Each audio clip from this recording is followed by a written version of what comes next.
জিয়ার আদর্শ থেকে মনে হয় আমরা দূরে সরে যাচ্ছি। আমরা এখন নিজেরা নিজেরও আদর্শ তৈরি করতেছি।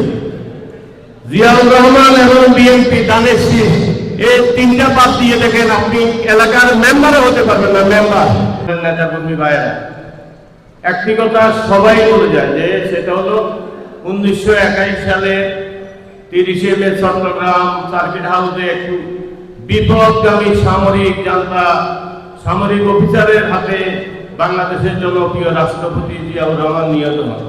যারা জিয়াকে হত্যা করেছিল তারা মনে করছিল এদেশে আর বিএনপি থাকবে না। জিয়া হত্যার পর বিএনপি দুলিশাত হয়ে যাবে, যেহেতু জিয়াউর রহমানকে হত্যা করা হয়েছে।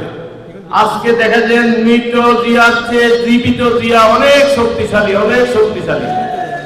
জিয়াউর রহমান দেশের মানুষের 100 কোটি মানুষের হৃদয়ে। জিয়ার সততা নিয়ে কেউ কোন রাজনৈতিক নেতা প্রশ্ন তুলতে পারেনি। এমন এক রাষ্ট্রপতি জিয়াউর রহমান, যার মৃত্যুর পর কিছুই পাওয়া যায়, বাড়ি গাড়ি ব্যাংক অ্যাকাউন্ট।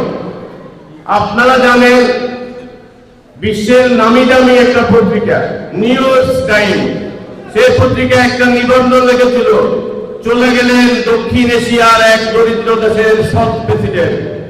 সেই সৎ প্রেসিডেন্টকে রাজনীতিকে পূজা করেই আমরা রাজনীতি করি, তার সততাই আমাদের বিএনপির আদর্শ। কিন্তু অনেক সাংবাদিক বলা ঠিক হচ্ছে না, জিয়ার আদর্শ থেকে মনে হয় আমরা দূরে সরে যাচ্ছি। আমরা এখন নিজেরা নিজেরও আদর্শ তৈরি করতেছি। জিয়াউর রহমান এবং বিএনপি দানের শীষ, এই তিনটা বাদ দিয়ে দেখেন আপনি এলাকার মেম্বারও হতে পারবেন না। মেম্বার জিয়ার সততাই আমাদের রাজনীতি।